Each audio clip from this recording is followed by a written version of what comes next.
पूछने में क्या जाता है, ट्राई करने में क्या जाता है, देखने में क्या जाता है, बात करने में क्या जाता है।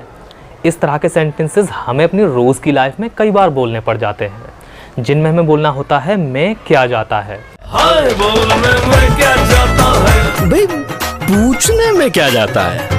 इस तरह के सेंटेंसेस को इंग्लिश में बोलने के लिए व्हाट गोज़ टू का यूज़ किया जाता है।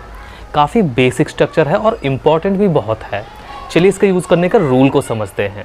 इसके रूल के लिए सबसे पहले बोला जाता है व्हाट गोज़ टू, उसके बाद वर्ब की फर्स्ट फॉर्म और लास्ट में अदर वर्ड्स अगर हैं तो। काफ़ी लोग सोच रहे होंगे कि व्हाट डज़ गो टू का यूज़ क्यों नहीं हुआ। व्हाट डज़ गो टू का यूज़ इसलिए नहीं किया गया क्योंकि जब हम इस तरह के सेंटेंसेस को बोलते हैं तो हम सामने वाले से पूछते नहीं हैं बल्कि सिंपली बोलते हैं। जैसे कि पूछने में क्या जाता है, अगर हम व्हाट डज़ गो टू का यूज़ करेंगे तो ये एक क्वेश्चन बन जाएगा। अगर आप सामने वाले से पूछ रहे हैं तब आप व्हाट डज़ गो टू का यूज़ कर सकते हैं। चलिए एग्जाम्पल से इसको और अच्छी तरह से समझते हैं। पूछने में क्या जाता है, व्हाट गोज़ टू आस्क। हम सामने वाले से पूछ नहीं रहे हैं बल्कि सिंपली बोल रहे हैं, इसीलिए सेंटेंस के एंड में क्वेश्चन मार्क नहीं आया है। अगर हम पूछेंगे तो इस तरह से बोलेंगे what does go to ask. हाँ कहने में क्या जाता है, what goes to say yes. What goes to say yes.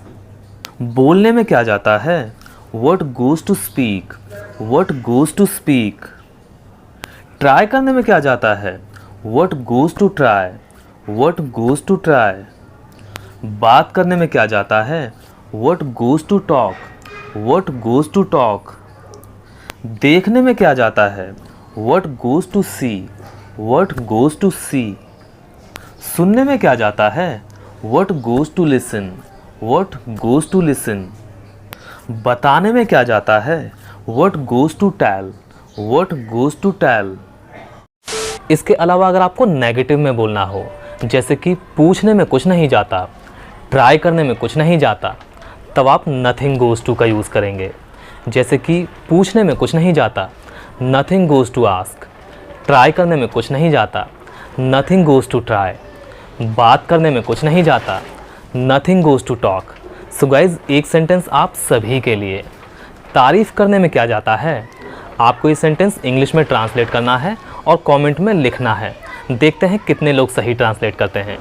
Best of luck. So guys आज की इस वीडियो में बस इतना ही। आई होप कि आपको वीडियो पसंद आया होगा और आपको इस स्ट्रक्चर का यूज़ अच्छे से समझ में आया होगा। अगर आपको कोई भी डाउट हो तो आप कमेंट करके पूछ सकते हैं। तो मिलते हैं अगली वीडियो में एक नए लेसन के साथ। Till then take care.